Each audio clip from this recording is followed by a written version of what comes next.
Well, this video is for our T&T leaders. Trust that you are excited for this year. It's going to be a great year, and I really want you to believe that as you serve week in and week out. Want to, again, hold in tension the two things that we talked about during our leader training: serving with excellence and being okay with failure. And in the midst of all of that, to serve with grace. There will be some pressure points and things that may seem like a strain of the first few weeks. So I just encourage you and challenge you to lean in with grace. And for me, for Jeff and Sherry, for the leaders you're serving alongside of, the students, the parents, and just serve with joy. So a couple of things for you logistically, and then I really do want to spend time in this book so you are fully aware of what you're stepping into. From 6:15 to 6:30, just before we begin each night, the kids in T&T will kind of file into rows 4 through 7. There will be signs on the ends of those pews, just so you are aware. We really want to make sure that kids aren't in there without you. So really encourage you to be here early, connect with them, hang out with them. There'll be music videos playing, and just an opportunity for you to connect with them. The small group discussion, so if you're leading the small group for T&T, those will take place in room 123 and 124. But I really do want to spend the majority of our time, and hopefully be quick as I can, on these books. So I'm going to focus on the leader book for you in this video. There'll be another video that walks through the student book as well. But really, for you to have a grasp of this book and just be aware of what the nights will look like. And so it's laid out really, really well. So pages 2 and 3 kind of walk you through what the book is about and what the 3 main sections are. And that's 1 for small group, 2 for memory aid, and helping kids memorize verses, and then the last one is just dealing with the fast track aspect of things, which is basically all of the answers in the back of the book for the small group discussion. So that's pages 2 and 3. Page 5 is really what I want to land on, and I want to walk through this with you so you understand how things are structured for each night. It's laid out really, really well. And again, just to equip you so you walk in night 1 understanding what to expect. And so they devote time to each of these events. Some of them you may find more time than you need, less time than you need. So please know that you have the jurisdiction as a small group leader to adjust these as needed. So a welcome and an opening prayer, about a minute, just to connect with kids. There's a lesson recap. Ask kids what they remember from the large group time. Again, the lesson they're hearing with Matt will directly interface with this, so you're not coming up with your own material. That takes about 2 minutes. There's discussion time. There's questions in here, and I'll walk through an actual lesson with you in a minute. There's memory time, about 10 minutes, and then there's some things there for you to know how to best engage students in that aspect. There's a prayer time.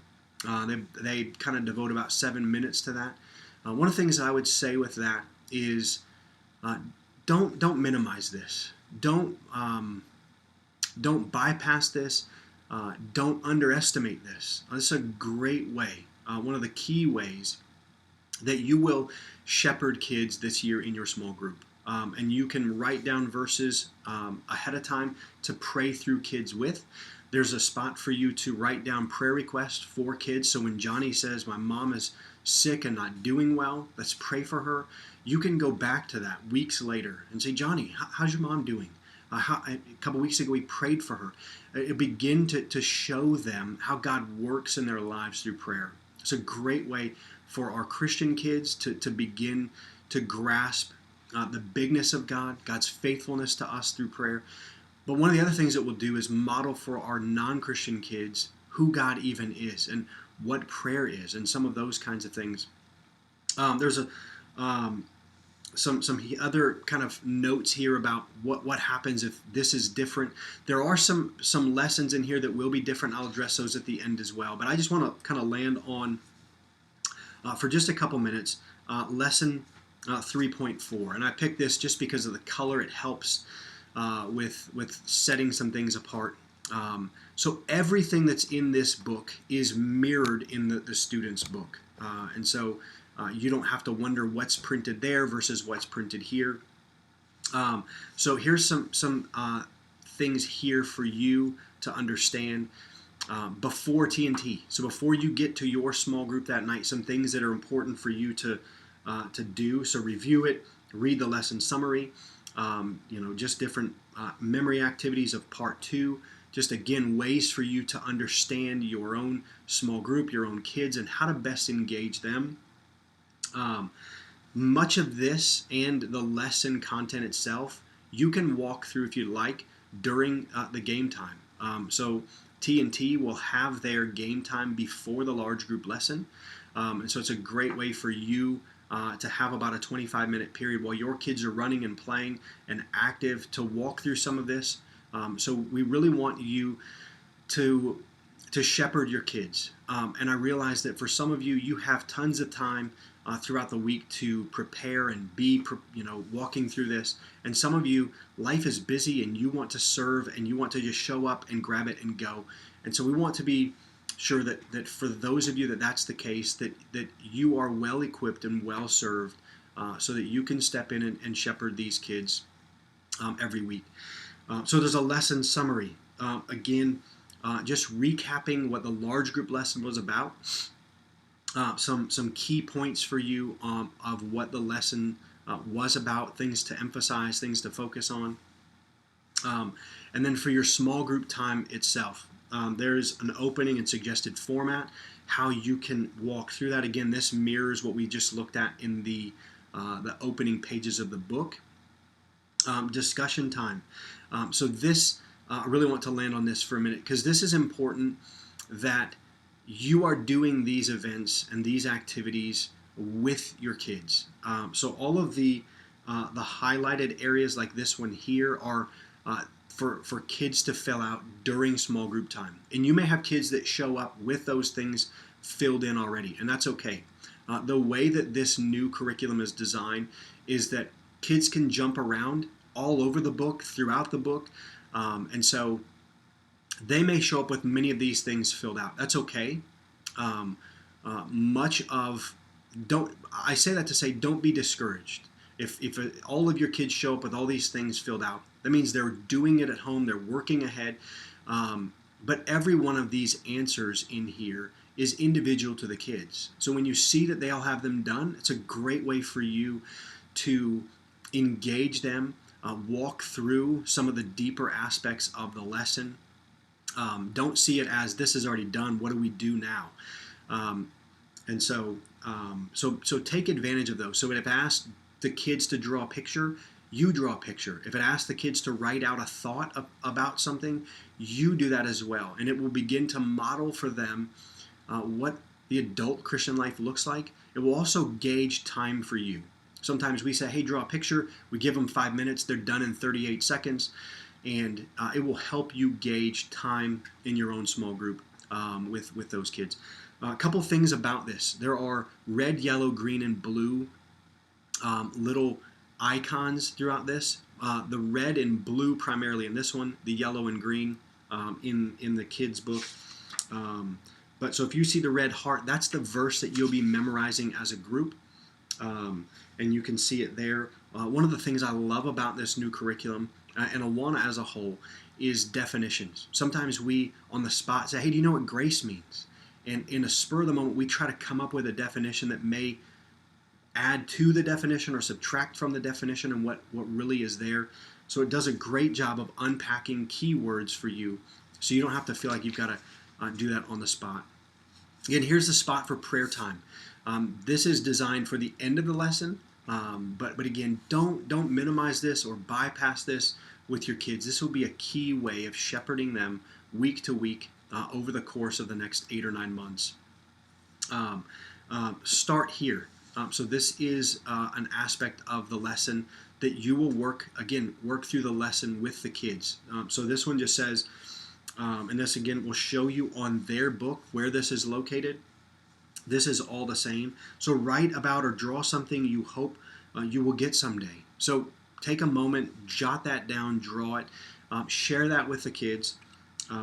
There's leader tips. Again, these wouldn't be in the kids' book, but just ways to further engage them with that.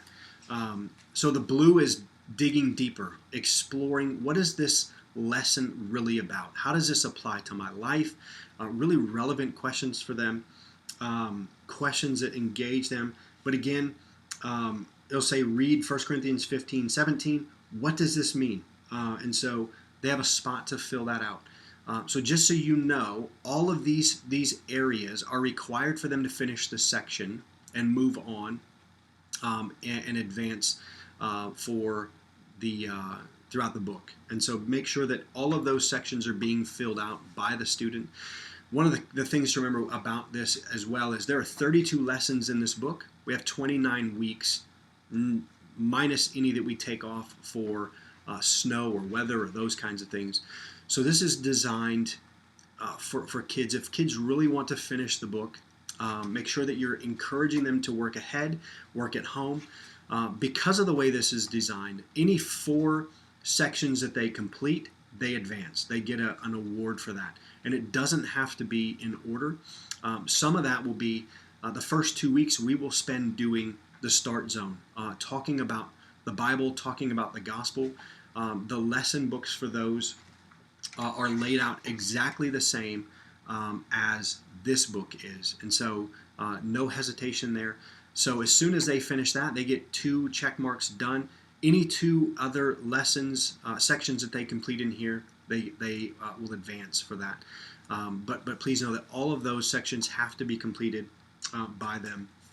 And again, just the layout, nothing magical about this lesson, but just the color contrast is easier for you to see in that. And so that is about one whole section. And again, I would just encourage you to model for them what it looks like to pray together, to shepherd them. And as your students are prepared for heading to Fast Track to recite their verses, they can be released at any time. Again, one at a time for them to go and do that. And I will discuss Fast Track in a separate video just to consolidate time as well. So thanks for serving. I'm praying for you. I'm praying for our group, our church, our community, that the gospel would really go forth and make impacts and headway in our kids' lives and families' lives for generations to come. So please know that you play a key part in that when you show up week after week after week for this year. So keep going. I'm encouraged to serve alongside of you. If I can serve you in any way over the next 9 months as we serve in the trenches together with this, please never hesitate to contact me and let me know. Thanks.